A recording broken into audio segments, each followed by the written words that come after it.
Okay, so we've got a new episode of Legends and Leaders, and today it's great to have Trip here. Trip, you're somebody who has been very forward thinking in the way that content is consumed with artificial intelligence and making sure that people that are very creative are protected. And you've been doing this in the book space, and as a space, there's a lot that's you can do with artificial intelligence and creation. You're taking artist forms and creating stuff like it. And you guys have built the AI rights licensing platform in this category. So I'm excited to have you here and to talk about what you're up to. Yeah, it's great to be here. Thanks for having me. Awesome.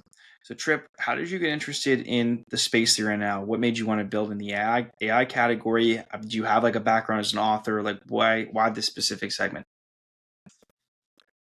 Yeah, I think I just sort of ended up in this intersection of books and AI, largely due to my past experience. My last job, my last company, I started Scribd, which I built up into a pretty large company over 17 years. And there we pioneered the subscription model for books. And I got to know everyone in the book industry then. I got to know everyone in Silicon Valley. And then when AI came along, there was just all this conflict between the book industry and the AI industry around training being fair use and these lawsuits. And people in the book industry were reaching out to me, asking me what they think they should do about this AI situation. And meanwhile, I knew all these people in Silicon Valley working these AI companies, and I just felt like I wanted to solve this problem and bring these two worlds together, because I just didn't want to see these two groups of people having lawsuits when they could be working together. So I started Created by Humans to try to solve this problem and try to create a licensing model for books and eventually for other kinds of content. And our big goal is we're trying to solve copyright and AI, right? It's been a very messy issue, a very confusing issue, and we're trying to just create a model around that so that copyright can thrive in an AI world, and AI can thrive, and these two can thrive together and support each other.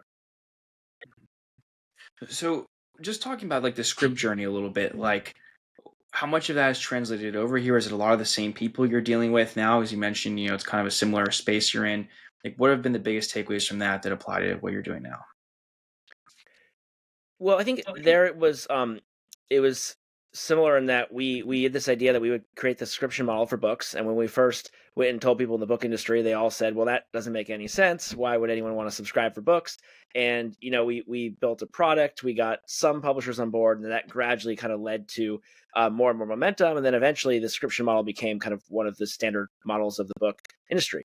And I think it's similar with AI, right? When AI came along, a lot of authors and publishers are just they don't want anything to do with AI. They want to they see it as a threat to the industry. They see it as kind of a threat to the art form.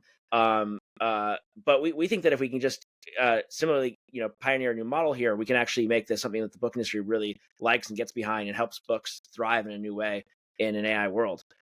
So yeah, a lot of the principles of pioneering a new model of the book industry are very similar. A lot of the relationships are similar. I mean, I think this AI situation is much harder and more complicated. I mean, there's just AI is just such a shift in how everything works, and now that AI can write so easily, it's like, well, what is the role of an author in a book in the future? So I think it's really tricky to figure out, but we're making great progress, and I definitely think books are going to thrive in an AI world. Just going to be a little bit different going forward. So just on that last point, what is it going to be like? How different is it going to be? What's going to change, Trip? Well, I think that the way people are going to consume books is going to be really different. I mean, you've already seen this happen in the last couple of years, right? I mean, a lot of if you wanted to previously learn about a topic, you would go read a book on that topic, and now you go ask questions of ChatGPT. I mean, in reality, ChatGPT was built on top of books, right? So you're basically just consuming books in a new way using ChatGPT. So I think in a lot of ways, books are now more accessible than they were before due to AI. The issue is that the business model of the industry is kind of getting damaged by this situation, because the reason why you have all these books is you have an industry where there's a business model where authors are incentivized to write and publishers are incentivized to publish books, and if there isn't a business model around anymore, that's a problem for the industry. So I think the way books are interacted with is going to change a lot. But what we're trying to do is still preserve the business model that has created all these books over the last hundreds of years. And how do you see licensing changing specifically? Because that's, I know, a big focus of yours here. Yeah, so we're pursuing licensing deals with three kinds of rights. So we started, there was really just no even language to talk about AI licensing. So the first thing it is, we define the concept of AI rights, which, when we started talking about that, that was like a brand new idea. It's becoming a little more of a common term, but we create AI rights. And then we realized that AI rights aren't just one thing. There's a number of different AI rights, and we put them into three categories of AI rights. The first is training rights, which is, the right to make books available for training. The second we call reference rights, which is the right to use books in RAG. We call it reference because it's kind of like a more bookish word for RAG. And then the third that we're working on is, we call them transformative rights. I don't hear other companies talk about this too much. We're kind of on the cutting edge here. But the idea is like, a human can write a book and then AI can transform that into something new using AI. And there needs to be a new rights framework around transformative rights too. So we have these three categories of rights. Within each category of rights, there's a number of sub rights. And what we're doing is we're defining these sub rights and we're mapping them to existing publishing contracts, and then we're clearing the rights. There's typically multiple rights holders need to sign off. There's the author, the co-author, the publisher. Often the agency is involved. There's like a lot of people that need to sign off, and then so we clear the rights, and then once we define these rights and clear them, we can then license them and build products around these rights. So transformative rights, how are you thinking about that? Like, what does that look like when you're an author? I mean, that's such a new space. Well, that's what we're working on right now. I mean, the idea is, in the future, books so far have been kind of just sort of like static linear objects you read from beginning to end. But in the future, you can interact with a book. You can personalize a book. You can use AI to illustrate a book. I mean, there's so many things you could do. So we're creating these rights, we're clearing these rights, and we're hopefully going to create a new future for books. Why do you like books so much? Oh, both these businesses that you've built have been around books. What has drawn you to books? Well, I think books are just really important. I mean, they're it's how like really complex ideas get communicated. It's how stories are told. Like are really just important to our culture. I mean, you remember, a lot of big ideas that are out there all started originally with books. I mean, books are how it's really the best way to like deeply connect the brain of an author with the brain of a reader. So I think books are just really important, and they've been important from the past, and I think it's important that they stay important going forward. How did I get so into books? I mean, it honestly happened pretty accidentally. When I started Scribd, we had just a way to upload documents to the web, and we had all these people uploading pirated books, and I was greeted by the book industry with ceases and desists to take down their books. And that's actually how I met the book industry. But then I started to really understand what the book industry was about, and how it's all about protecting of an author's work and monetizing an author's work, and protecting that business model around it. So I started to really just appreciate what the industry does, and then transform Scribd to be just a document sharing site to a premium book site. And then I've just got to know the book industry, and at this point there's a lot of kind of nuances to how the book industry works that have taken many years to like understand. And I think at this point I really understand the nuances of the industry, and I also have a vision for how it needs to evolve going forward. So I feel like I'm in a good position to help figure this out. Mhm. Yeah, I mean, that shift was quite a shift from where you started with Scribd to the business model you created. It was a quite different business there. Yeah, I mean, we iterated a lot over time. I mean, it's amazing like how we started and where we ended after 17 years, and every year working on new things and evolving the model. And I mean, that's just what you have to do to make a business survive and thrive over the long term. I mean, the world's changing so fast that you need to be evolving the business. And yeah, we did a good job at that at Scribd, and we're doing again at Created by Humans. So why created by humans as a name? Like, just as I mean, everything I understand, that's obviously books created by humans you're trying to protect, but why build the brand around that concept? Yeah, so when I started just socializing this idea with some of my contacts in the media industry, um, I shared that name, and a few of them said that was a bad idea for a name because in the future all content's gonna be created by AI. And I was immediately like horrified by that. I'm like, wait, so people in the business of human creation think that in the future it's all gonna be created by AI? I'm like, that's just not the way it's gonna work. So that's why I decided we need to double down on protecting and preserving human generated content. Um, the domain name is created by humans.ai. We're very much an AI company. We're pro AI, but we want to be the pro AI company that respects and supports human generated content. So I think it's a good name to get behind, and it really kind of establishes what we're trying to do in the world. It's kind of like a bit of a contrarian concept. It's like I ran it by Paul Graham recently, and he said it was very retro how he described it.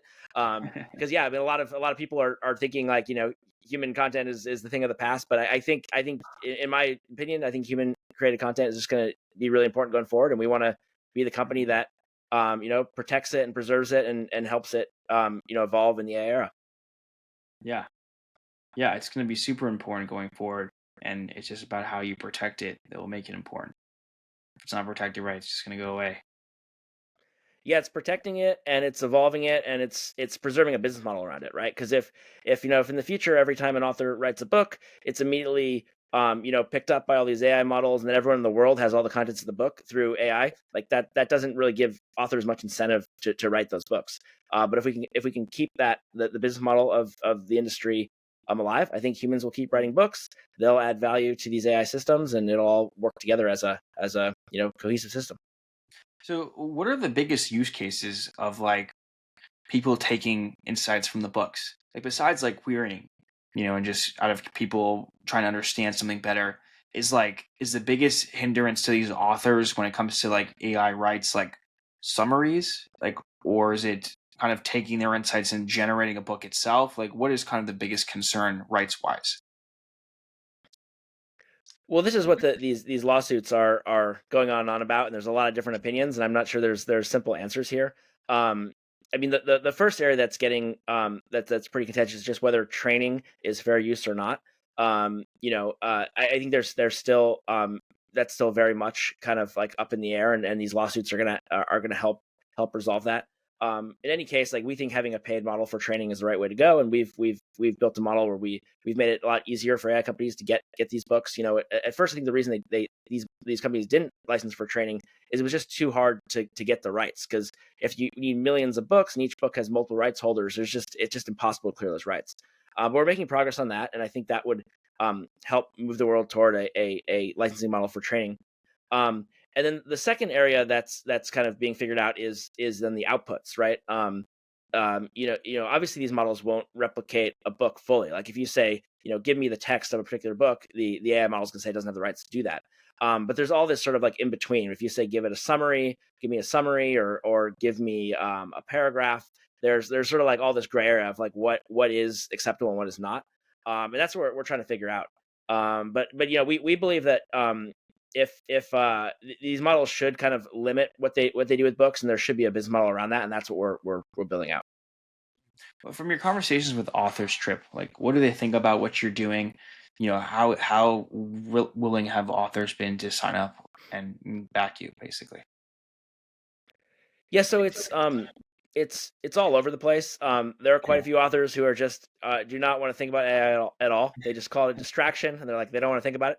Um, and then there's some who are really really excited about this. We've got we have a self-serve platform where authors can sign up to license their works, and we've got great numbers. We've partnered with the Authors Guild, and they're helping us figure this out and helping us um, kind of get authors on board. We got a number of really well-known authors who are kind of really helping us think this through. Folks like Walter Isaacson and Doug Preston, they're very much on our team helping us think through this model.